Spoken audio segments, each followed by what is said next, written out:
পক্ষ থেকে যে নাটক নাট্য উৎসব করা হয়েছে তাতে কেমন লাগে? ভীষণ ভালো লেগেছে।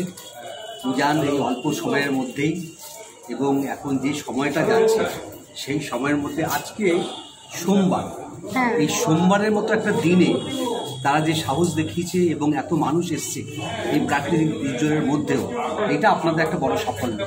তার চেয়ে আরও যেটা বেশি ভালো লাগলো, যে সমস্ত নাটকের দলগুলো এসছে যাদেরকে আপনারা আজকে আহ্বান করে নিয়ে এসছেন, সব কটা নাটক, দুটো নাটক দেখলাম, দুটো ভীষণ টাচি নাটক, ভীষণ ভালো নাটক, খুব ভালো লেগেছে। এবং আরেকটা ভালো লাগলো যে আপনারা তাদেরকে সেটাই করে দিচ্ছেন যেটা আপনারা নিজেরা তৈরি করছেন, এটাও একটা। আপনার কেমন লাগলো? নাটকের যেটা আমরা বুঝি, দীর্ঘদিন থেকে নাটকের সাথে আছি আমরা, উজানকে অজস্র ধন্যবাদ।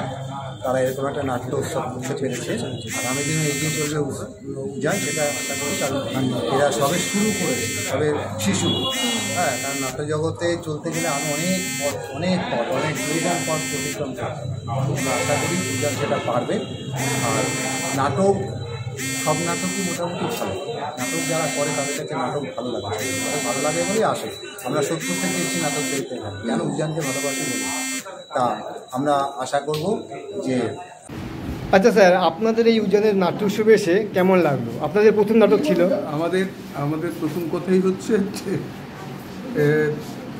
প্রবেশ দ্বারে দাঁড়িয়ে সবাই সম্বর্ধনা দিচ্ছে সামান্য নাট্যকর্মীদের, এটা নিশ্চিতভাবেই একটা আকর্ষণীয়। আর গোটা আয়োজনটায় আপনারা আপনাদের যে আন্তরিকতা দেখিয়েছেন তাকে নিশ্চয়ই অভিবাদন জানাতে হবে। আমাদের যেটা নাকি মূল কথা, আমরা নাটক করি, নাটক করতে আমাদের যারাই ডাকেন আমরা সেখানে যাওয়ার চেষ্টা করি। আজকের নাটকে আমরা অন্তত অনেকগুলো বিপর্যয়ের মধ্য দিয়ে এসে নাটকটা করতে বাধ্য হলাম, কারণ অন্য নাটক নিয়ে আসা যেত, সেটা হবে না। 7 নম্বর গেটের কথাই হয়েছে, কারণ আজকে আমাদের এই নাটকে অন্তত আরও 4-5টি ক্যারেক্টার আসে, কারণ তাদের কেউ অসুস্থ, কেউ পা ভেঙেছে, এই যে কারণে কিছু কিছু জায়গা আমাদের একটু অফ করতে হয়েছে, তাছাড়া উপায় নেই। এই সবটা মিলিয়ে আপনাদের ব্যবস্থাপনার প্রশংসা আমরা করতেই পারি, কোনো সন্দেহ নেই। আমরা সবার সামনে নাটকটা দেখাতে পারলাম, এর জন্য আমাদের ধন্যবাদ, ভূয়সী ধন্যবাদ আমাদের তরফ থেকেও যে আপনাদেরকে আমরা কাছে পেয়েছি। আচ্ছা সবাই, বড় টিম, সবাইকে একবার টিমটা দেখাই, দেখুন খুব সুন্দর একটা বড় টিম এনাদের। আমাদের সাথে প্রথম আলাপ এই দাদার মারফতেই আমাদের এইখানে আসা, এই দাদার সাথেই আমার পরিচয়। আর খুব সুন্দর, অনেক টিমটা অনেক বড়, বেশ আমার বেশ ভালো লাগলো। অনেক ছেলে মেয়েও রয়েছে, এই আমাদের পেছনে আমাদের ম্যাডাম রয়েছেন, ম্যাডামকে একটু দেখালাম। ঠিক আছে, ধন্যবাদ সবাইকে। ধন্যবাদ। নিরাময় চক্রবর্তী, নিরাময়দা, পরের নাটকেও উনি ডিরেক্টর। ভুটানদা একটু বেরিয়ে আসো না, ভুটানদা একটু এসো। আমাদের আলো করেছে ভুটানদা, আসছেন। আর যারা কলাকুশলী ছিলেন তাদের সঙ্গে পরিচয় করে দিই। হ্যাঁ, পলাশ পাল, যিনি ওই শ্যামল জেঠুর চরিত্রে অভিনয় করেছেন, ওনার একটু তাড়া আছে, আরেক জায়গায় শো আছে, উনি বেরিয়ে গেছেন। ওই দিক থেকে সঞ্জয়, বাণী, তিতলি,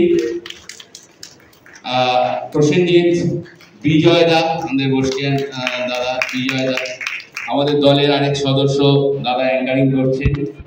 হ্যাঁ, আর ওইদিকে আমাদের দলের কনিষ্ঠ সদস্য, নিজের নাম নিজে বলবি, বল। প্রিয়াঙ্কা, ওইখানে আমাদের মেয়ে প্রিয়াঙ্কা। ভুটানদা একটু বাইরে এসো,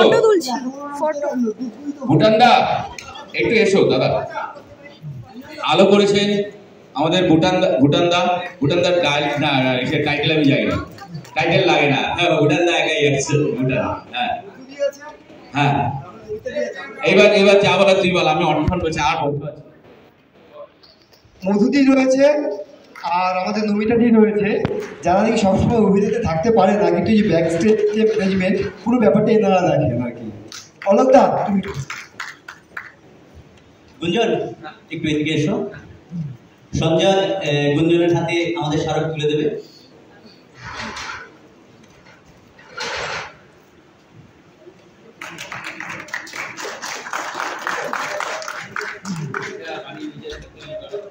সঞ্জয় নিজের হাতে তৈরি করা এই দুটো জিনিসই।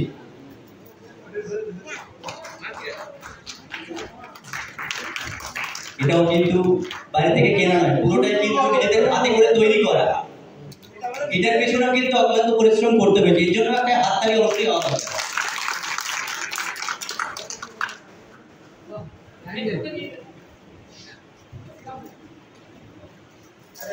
ঠিক আছে, আমরা 10 মিনিটের বিরতি চেয়ে নিচ্ছি।